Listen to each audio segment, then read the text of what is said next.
di Indonesia dan dunia modern sebenarnya tidak ada orang baik diakui secara sosial, juga tidak dilegalisir secara kenegaraan atau lembaga apapun. Tidak ada orang baik mendapat penghargaan negara. Yang ada adalah orang berprestasi, orang pandai kan gitu. Prestasi ini juga sedang saya pertanyakan, oh foto jane prestasi gue. Gitu. Jadi bahasa Indonesia ini banyak sekali nyun sewu potensi syiriknya. Jadi epistemologi bahasa Indonesia itu banyak potensi syirik, saya tidak mengatakan syirik ya. Ada ngemu ya, bahasa Jawanya ngemu syirik gitu. Prestasi ki apa to jane? Apa nek jago kluruk prestasi, nek pelem woh pelem terus prestasi kan itu. Nek kowe ngono kok prestasi. Saya tidak pernah berprestasi. Karena yang saya lakukan bukan kepandaian.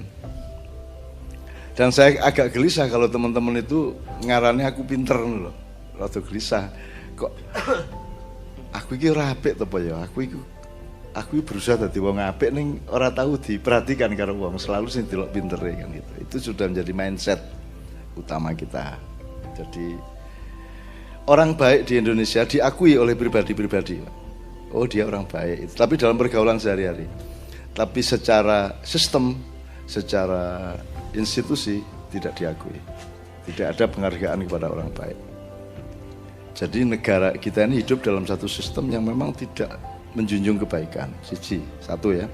Nomor dua, orang baik itu secara pribadi pun biasanya baru dilakukan, baru dihargai kalau sudah mati. Wong wis mati diapik-apik kabeh. Sebab orang baik itu ancaman. Kalau ada orang baik itu ancaman bagi lingkungannya. Kalau Anda baik, berakhlak mulia, Anda tidak mau nyolong, kira-kira Anda dianggap gangguan apa di kantor Anda kira-kira gimana? Gangguan. Kan gitu. Anda baru diakui baik kalau sudah mati. Apa sebabnya? Karena kalau Anda sudah mati tidak merupakan ancaman bagi siapapun. Nah, yang terjadi di Indonesia seperti itu. Nah, untuk itu ya saya tidak akan memperjuangkan agar negara menghargai orang baik juga enggak apa-apa. Enggak usah, enggak apa-apa. Saya juga tidak merasa berharga dihargai oleh orang yang tidak berharga, ngerti enggak, Mas? Ngerti lah? Orang yang tidak menghargai kebaikan adalah orang yang tidak berharga. Kan itu. Maka kalau orang yang tidak berharga tidak menghargai saya tidak akan minder dan tidak akan menuntut. Gitu. Apa gunanya saya dihargai oleh orang yang tidak berharga? Wong dia tidak berharga. Jadi misalnya kalau dulu Mbah Surip meninggal, SBY bikin konferensi pers mengucapkan belasungkawa sebagai presiden. 2 bulan kemudian Rendra meninggal, SBY tidak mengucapkan apa-apa. Kalau kita mau ngomong kenegaraan, ternyata SBY tidak mengerti kesenian sama sekali. Karena Mbah Surip itu tidak bisa dibandingkan. Bukan kalibernya untuk dibandingkan Rendra.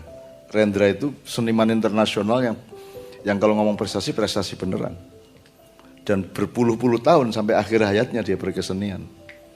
Mbah Surip ki ya 2 bulan terakhir saja ngetopnya kan itu. Dan jadi SBY itu adalah orang yang memang jadi ngerti kaliber ya. Kata kaliber ini sudah enggak populer ya. Kaliber itu sebenarnya ukuran peluru. Kaliber. Pelurunya berapa mili, diameternya berapa milimeter dan seterusnya. Larasnya, panjangnya juga itu namanya kaliber.